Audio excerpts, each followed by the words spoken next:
নমস্কার বন্ধুরা, আমি মু। আমার চ্যানেলে সবাইকে স্বাগত জানিয়ে আরেকটি ভিডিও শুরু করছি। তো আমি আজকে বানিয়ে নেব ধনিয়া চিকেন।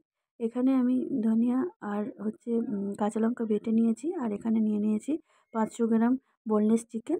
আমি নুন, হলুদ আর আদা রসুন পেস্ট আর টক দই দিয়ে মাখিয়ে রেখেছি। আর এখানে নিয়ে নিয়েছি সাদা তেল। তো সাদা তেলে গোটা গরম মশলা ফোড়ন দিয়ে দেব। আর এবারে দিয়ে দেব অল্প রসুন কুচি। রসুনটা একটু ভাজা ভাজা হয়ে এলে দিয়ে দেব স্লাইস করা পেঁয়াজ। পেঁয়াজটাও ব্রাউন কালারের মতো ভেজে নেব। তো বন্ধুরা, এই রেসিপিটা অসাধারণ লাগে পরোটা, রুটির সাথে বা নানের সাথে বানিয়ে খেয়ে দেখবে। ভাতের সাথেও খেতে খারাপ হয় না, ফ্রায়েড রাইস বা পোলাওর সাথেও ভালো লাগে। তো এইবারে ব্রাউন কালার হয়ে এসেছে চিকেনটা।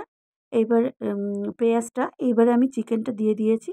চেরা কাঁচা লঙ্কাও 2-3টে দিয়েছি। তো ভালো করে কষিয়ে নেব পেঁয়াজের সাথে। তো চিকেন থেকে যখন জল ছেড়ে আসবে, তো এই মশলার সাথে আমি ওই ধনিয়া পেস্টের অর্ধেকটা মিশিয়ে দেব। কষাতে থাকবো মিশিয়ে।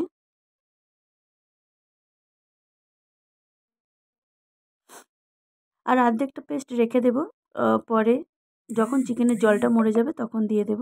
তো বন্ধুরা, অবশ্যই ভালো লাগলে কমেন্ট করে জানাবেন কেমন লাগলো। তো অর্ধেকটা দিয়ে দিয়েছি, অর্ধেকটা রেখে দিয়েছি পেস্ট, ধনিয়া কাঁচা লঙ্কা পেস্ট। তো কাঁচা লঙ্কা ইউজ করলে কী হয়, সবুজ থাকে আর খেতেও ভালো হয়। তো এতে কাঁচা লঙ্কাই ভালো লাগে, তাই আমি কাঁচা লঙ্কা বেশি করে ইউজ করেছি। তো এইভাবে চিকেনটা হয়ে এসেছে দেখুন।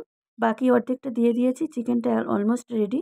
এবার অল্প একটু গরম মশলা গুঁড়ো দিয়েই নামিয়ে নেব।